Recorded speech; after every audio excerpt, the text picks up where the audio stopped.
He has a 1-1 count. That one's struck high. Left side. That one's going. That's out of here off the wall. You have got to be kidding me.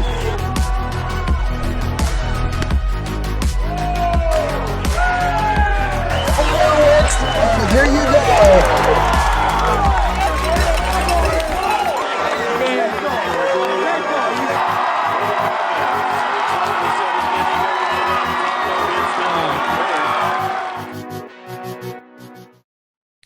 All right, thanks again, ladies and gentlemen, for continuing on our coverage here on High and Tight. Again, we cover as much as we can, and we hope you have a great time, whether it's performance of the week, amazing things seen this week, of course, great conversations had there as well. And you know what? Speaking about great conversations, there's one that we want to have right now with a guy in a backstop that's absolutely excelling in this 2025 year, but not just with what he's doing on the field, but as well off of it, taking us through the catching world, tips, tricks, and more. And we get the chance to speak with the one and only, and he hails out of Pella, and obviously the Dutch are doing great right now. It's a fun baseball to watch. Exciting, thrilling, and the guy behind the dish helping to make that possible. Anderson Schirm, we get the chance to have a great conversation with. We've talked with the old man himself and Mr. Schirm. We get the chance now to dive into a guy that if you haven't been following Anderson on Instagram and you're a catcher, you got to do it. And I say why? Well, simply put here, as you can notice when you get there, as you can see, man, there's a lot of great content in there, and we're going to dive into that. But first, the one and only himself, Anderson Schirm, joining us here on the hotline. Anderson, man, thanks again for taking the time. I know that you come off a grueling schedule. You're already busy guy as it is, so thanks again for taking the time for us. Yeah, no problem. I'm excited to be here. Well, first and foremost, man, I got to ask, I caught wind of you a little while back on Instagram, and you are a guy who chronicles a lot of what you do, from the workouts to different techniques that you go through. And I find it fascinating. One, what spurred that on? First and foremost, you're a guy that we can see and you excel. We see what you're doing outside, off the field. And then when we see what you're doing on the field, it adds that holistic approach to it. How did you first think to get the idea to kind of chronicle what you were doing? Well, it kind of started when I was scrolling Instagram, and at first I saw a basketball influencer, and he kind of chronicled Uh-huh. his journey, and I was like, "Oh, that's really cool." And so when I saw that, it kind of piqued my interest, and I was like, "Well, a basketball player's doing it, so maybe I can do it for baseball." So Yeah. I kind of started making the videos then, kind of filming my daily, like my breakfast, my training Uh-huh. throughout the day. And so I saw a basketball player, and that's kind of how I started doing it for baseball. And it truly is what you put in there. You're very regimented. You're very serious about it. You go through, but you give context to it. It's not just, I see so many out there. It's like, here's what I'm doing, but you give context behind it. You know, how important was that to not just show it, but hey, here's why I'm doing it. Yeah, that was really important for me, especially because like I think about like eating, which is something I posted a bit. It's like people need to like are gonna want to know why I'm eating certain things. Like you Hmm. want to know why you're getting macros, so I should explain like why I'm drinking this protein shake and why I'm getting Yeah. all these calories and things like that. And then with training, it's like when you go, for example, practice hitting. Obviously, I do a lot of catching, but when you're practicing hitting, you got to have like a plan of what you're going to do, right? If you're going to Yep. work on two strike approach, if you're going to work on, right center gap, things like that. So there's just a lot of detail behind everything you do when you're training. Oh man. And what are some of the things as you have gone through and started this journey? I can only imagine it's been a learning process as well. But what are some of the things that have stood out to you that like, man, I should now go on to doing this because you do so much from even techniques when you have the gear on, off gear, what you're doing there, even down to the food that you eat, like you just talked about. Uh, hmm what has kind of stood out to you is go, hey, I need to now put that in my videos. I need to do that. What is something that you have kind of like, aha, I need to have this in here? I think a big thing, especially for catchers, like obviously I show our training, but Yep. I think mobility and like things like Yeah. that, kind of that side of catching is a really important thing that Uh-huh. I could add and make videos about. Just because, like, as a catcher, and especially as you get older and get into college and even at the professional level, our Uh-huh. body starts to deteriorate. So you really have to keep your body fresh and as healthy as possible, and mobility is a big part of that. So that's one thing. And then I would also say adding more things about like the throwing side of catching. I do a lot Okay. of receiving and blocking in my training, but I think there's a lot to talk about with throwing as well. Mhm. So the throwing part of catching is important. Has there been any misconceptions that you have come by in this world? I know that there are a lot of people out there pushing a lot of content, and in the end, there are a lot of young guys that may be looking at what you're putting up there. And have you come across other places that have had a little misconceiving information, not necessarily malicious or anything, but something that you think young catchers should be aware of as they go through that you have noticed, like, hey, this ain't quite right? hmm I think a really important thing to kind of answer that question is I think information that is very like cookie cutter. So Uh-huh. they're like, Okay. you have to do this or you have to be like this when you're catching. I think when people put out information like that, it can be very problematic Uh-huh. because catchers are different, right? Like different guys like different stances. For example, the catcher at Newton, he a lot of times will go knee down with runners on base. Whereas with me, I don't go knee down with runners on base, right? Yep. But certain coaches would be like, you have to do it this way. But some things work for different guys. So I think the important part when thinking about that is any information that is like set in stone and doesn't have any like willingness to change for different people is going to be Okay. pretty problematic. Yeah, I can see why in a sport like this, especially in the catching position where you gotta find your own rhythm too. That hmm certainly can come into handy there. Um, For sure. And with this, how much time do you, and I know you focus on you going through your videos, you focus on your ability and what you can do to add value to the team, and I love that. hmm But how do you ever take some time to kind of look at what other catchers are doing that you see? I mean, not just for simple mechanic stuff that you think about with your own, but to kind of help the team in the process because we all of us look at the pitcher, right? The pitcher, the shortstop, and even you behind the backstop. But um, how much do you find yourself, or do you find yourself at all looking at what they're doing, not only to help your team there, but to help you grow? Yeah. To start off, like for me, I'll follow like a bunch of catchers on Instagram and things like that Okay, and yeah, learn new drills and things like that.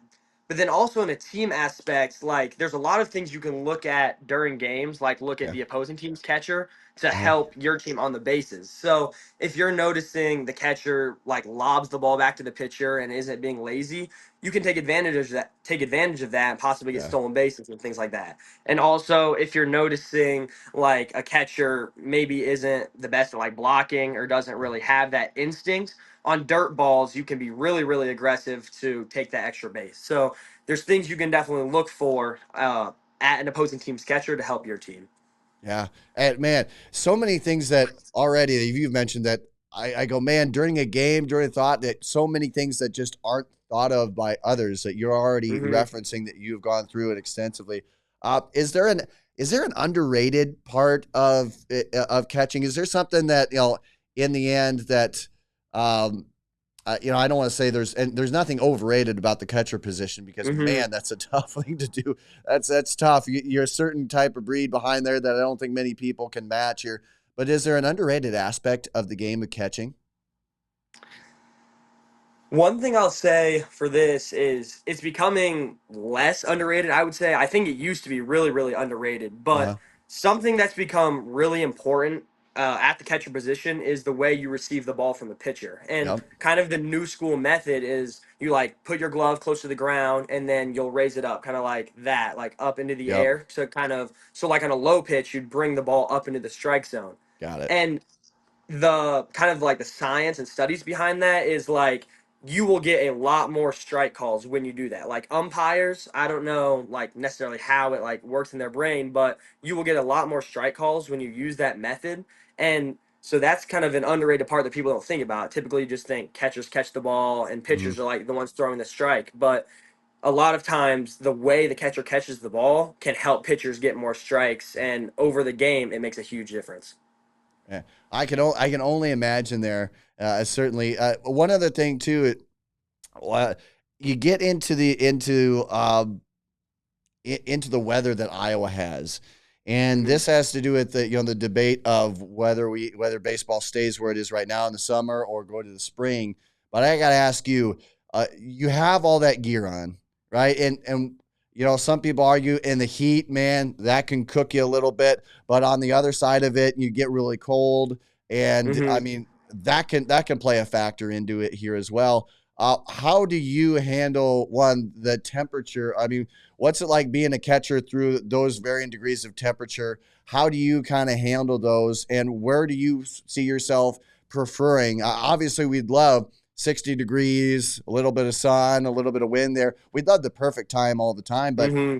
how do you handle the weather, and kind of where do you feel it's best to have that season, whether it be in the spring or here as it is in the summer? Yeah, being a catcher, it gets really, really hot. And Yeah. kind of how I kind of work with that and cope with that is I'll drink a lot of water before games just to Yep. stay hydrated throughout the day. And then also, like during the games, I'll make sure to get like cold towels to put on my neck and stuff. And that really helps cool me down throughout the game. So typically, when I'm doing those things, the hot weather doesn't affect me too much. But obviously, you still do get affected by it. But I am pretty big on having in the summer, especially where we are in Iowa, Yeah. because in the spring it's really rainy and really cold typically for us. And I think our season we'd have a lot more rainouts and things like that throughout the Mhm. season. And you'll see in states like Minnesota and states kind of more up north there that do play in the Yep. spring still, they don't get nearly as many games as we do in Iowa because they're going to have a lot more like weather related things and a lot more Mm. rainouts and things like that. So I really like it in the summer because I feel like we can have a longer season. The only drawback is we don't get to play summer baseball quite as much, like through Perfect Game or PBR and things like that. Yeah. But I like it in the summer for the high school season because I think it makes our season, we have a lot more games and it's a lot better overall. Now, when you with switching just a little bit, going back here, one of the things I also like about what you put out there with your videos is that again, you're chronicling the day, you're chronicling what you're doing. It's Mhm. really authentic. There is no splicing together highlights of the day. You really put in everything there, and it shows the raw footage, and I love that. Mhm. Um, Also, I wanted to take up when you're not talking about food and you're not just catching techniques and stuff like that. I love when whether you're warming up, exercising about that. How important has that been? Just in terms of you talk about mobility, and so I wanted to get the talk on warm ups. Stuff like that. What do you do when it comes to warm ups? Getting yourself ready, prepared. What workouts have kind of worked out well for you. Again, ladies and gentlemen, you can always go and check out what Anderson is doing on Instagram as well. But for those who haven't seen, what are kind of the big go tos when it comes to warm ups and just overall workouts that you go to? So for kind of warming up as a catcher, it's really important, I would say even more than other positions, to get a good warm up in. And Yep. for me personally, I kind of do two parts to a warm up. So I'll do a static warm up and then also a dynamic warm up. A Okay. static warm up is just movements that you hold, right? So Yeah. that could be like just standing and touching your toes or sitting in a deep squat, things like that. It's movements that you hold and really stretch for a long time. And then for the dynamic portion, that's when you kind of, it's more movement based. So that's like walking stretches, like pulling your knee to your chest, and RDL, which is like bending down in a hamstring stretch. So you'll have, I kind of do both of those. And then also, like before games, I'll Yep. make sure to get prep in for my catching work, right? So I'll go Right. down to the bullpen. Typically, when the other team's doing infield, outfield, I'll go down to the bullpen and I'll get some receiving work in, get blocking work in, even get more mobility work in just to really prep my body to go out on the field soon after. So that's kind of what I do for the mobility portion. Man, love that. There's again so much on there, and again, ladies and gentlemen, always catch up what Anderson does social media wise. But Now I got to ask here.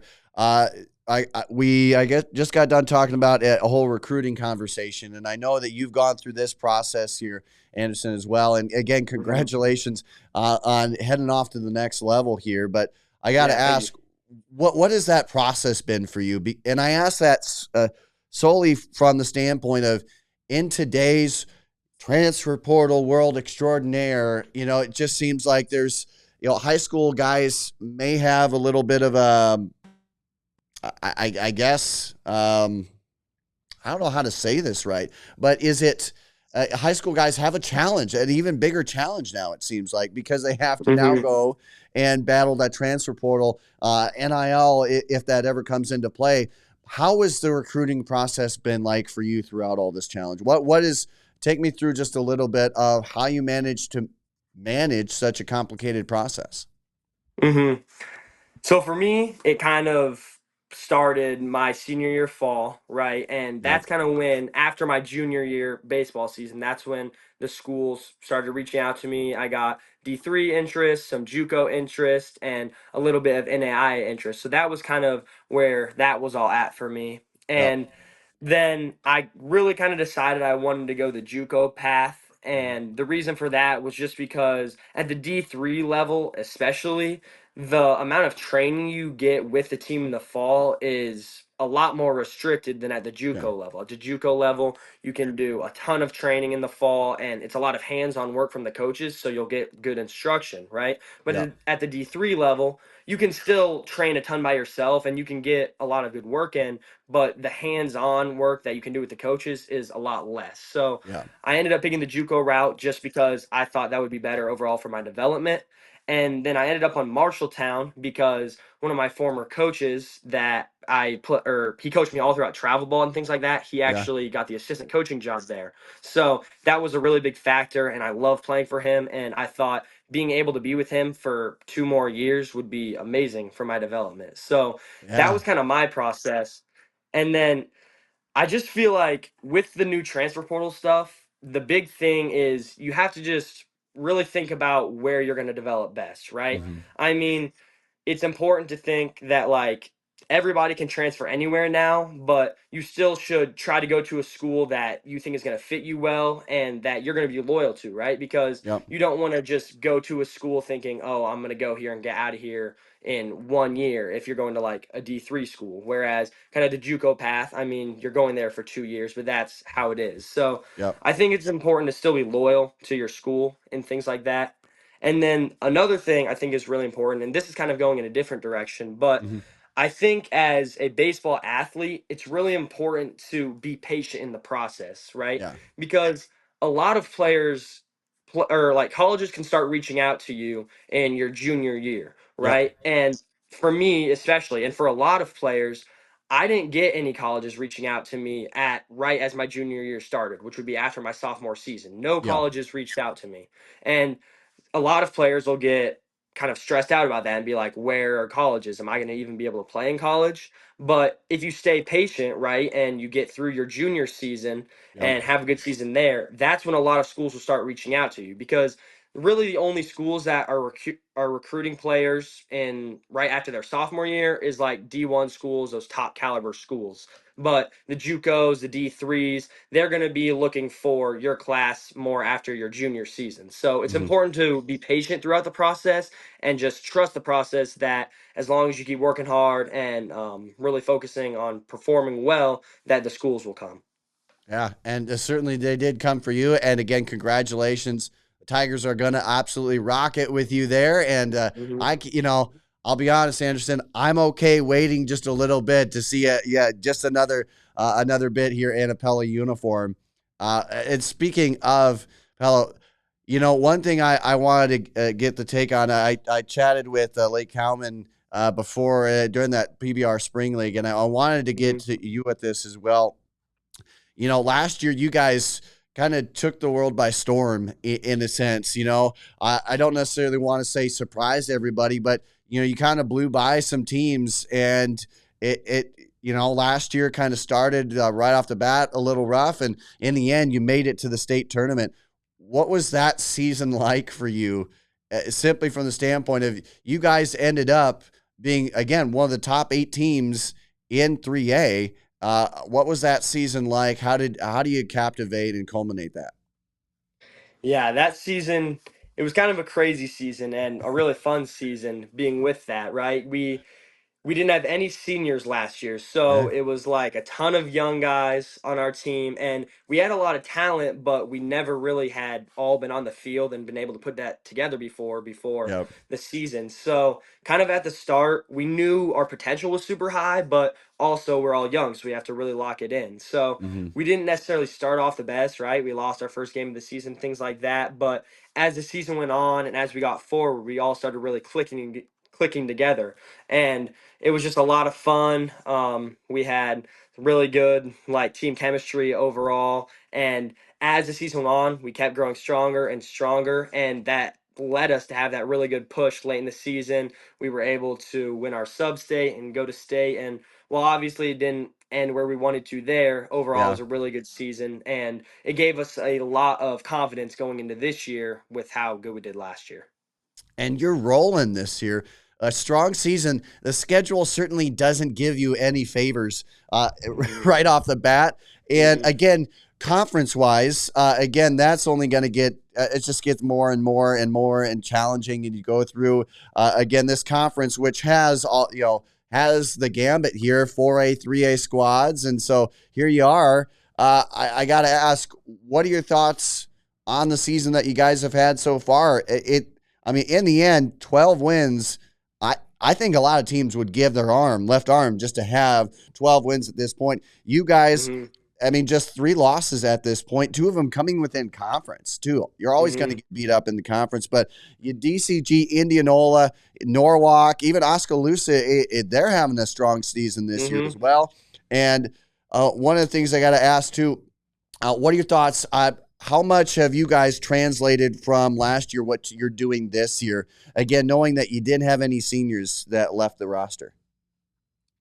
Yeah, kind of a big thing we talked about going to this year is we're not that underrated team anymore, right? Like Right. now we showed last year we were kind of underrated the whole year and we surprised a lot of people. This year though, we returned everyone, so we're going to get everyone's best now, right? There's not going to be any more just free wins. Teams aren't just going to roll over for us. Every team's going to go out there and give us our best. So that was a big mindset for us starting the year, and I think we've embraced that really well. We've Yep. brought energy to a lot of games, and even in some of our losses, right, we've competed well and things like that, and we're not just kind of giving up and thinking like, oh, this is going to be so easy for us. We're really embracing that mindset of this is going to be a hard year, but we are a good team and we beat good teams, right? So Yep. that's kind of been a big thing for us starting the year. And of course, you're doing a great job yourself, batting over 400, 24 total bases. Fantastic year for you. Again, that continues on with what is, again, a grueling schedule, a gauntlet here as we go through. But Mhm. Anderson, as we wrap up here, I got to ask some more food questions here for you. Okay. I got to ask, uh, what's the go-to meal? Let's think outside ballpark food right now. What's kind of the Hmm. go-to meal for you if you get the chance? You can eat whatever you want. I mean, it doesn't matter. No restrictions here. What's the go-to meal for you outside the ballpark? It's been changing. Food for me changes a lot, right? Because I like basically every food, There so you it go. kind of depends on how I'm feeling. But right now, what I've really been going for is, and this still kind of applies to baseball, so I don't know. It's not like ballpark food, but after we win home games, we'll go to Applebee's, and There you I go. always get the same thing there. I'll get the all-you-can-eat chicken tenders Ooh. with fries, and then I'll get a side of spinach and artichoke dip. So that's my go-to right now, and yeah, that's like my favorite food right now. So that's what we're going for there. So the Anderson Schirm stamp of approval here for Applebee's. That's the mark if we want to go ahead and have another good meal. Uh, Yep. Also, let's shift our focus to just ballpark. You get in there, you think of ballparks, hot dogs, nachos, all that kind of stuff. You get the chance and say it's an off day, or you get the season done. You're celebrating. You're celebrating a big win at the end of the season, and then you get to just kind of be you for a little bit before you have to move on to the next thing. Hmm. You get to go to a ballpark, doesn't matter where, when. What's the ballpark food of choice for you? You can't go wrong with a ballpark hot dog. I love There you them. go. I typically don't eat them like before games and stuff, but if it's an off day and stuff, I'm for sure getting a ballpark hot dog. And then I'm also really big on like a walking taco, and then Ooh. I'll get jalapenos. I'll put jalapenos in it and get a lot of cheese in there, and that's a big thing for me too. How much do you mess around? I don't want to say it in a bad way, but mess around with food in terms of doctoring it up. I mean, do you add more than that in there? Do you kind of experiment with your food a little bit? And I only ask that because not too long ago I got to eat a cricket on a stick at a major league ballpark. So I got to ask, Mm. what's the experimentation level for you when it comes to food? What I'll say is I try a lot of new food, There you but go. typically I won't like I'm gonna stick to like foods I like. Like I'll always be There willing you to go. try new food, but I'm if I like a food, I'm gonna stick with it. I'm not really gonna try to change foods I like. So that's kind There you of go. where I'm at with that. You now again, you're a guy who eats a lot of healthy. You keep your body like a temple. So with this, it may be a little less. Do you dive in? Is there a favorite candy bar? Do you go to? I always loved Snickers at the end of every game when I got the chance to play. But hey, what's the big recommendation? Do you have one when it comes to bringing a quick snack to the table? For my favorite like candy bar, it would have to be the Crunch Bar. It's kind of, in Ooh. my opinion, underrated, but I love the Crunch Bar. I like the texture a lot, and I feel like it's kind of just like a Hershey bar with a bit more, and I like the kind of the crunch to it. So that's probably my favorite candy bar there. There you go. And then winding down here, there's all the debate now with different fields and what you can't, having seeds or not having seeds. But I got to ask, if you had to be posed the question right now, what would you rather go for, gum or would you go seeds? Both. Where do you stand on that debate? I like them both a lot, but I would have to pick seeds. I like all the flavors and getting to try them all, so I'm a big seed guy. Hey, absolutely love that. Hey, I am too. I think in the end, I like where you can change it up a little bit. The seed flavors are the smack and Hmm. the new smack and flavor. I haven't tried those yet, but I can't wait to do that here. Uh, Yeah. have you gotten the chance to try? I mean, is there a certain brand that you love most? I like Bigs a lot. That's probably my favorite. David's good. I haven't had the Smackin' much either, but Yeah. I was able to try. What did I try? I think it was like a churro flavor, and Oh, it was interesting for sure, but it was kind of something different. So yeah. yeah, I'll try all of them, but I would have to probably say Bigs for my favorite. Well, hey, man, I can't wait to try them all, but certainly I'll let you know on that. But hey, Anderson, thanks again.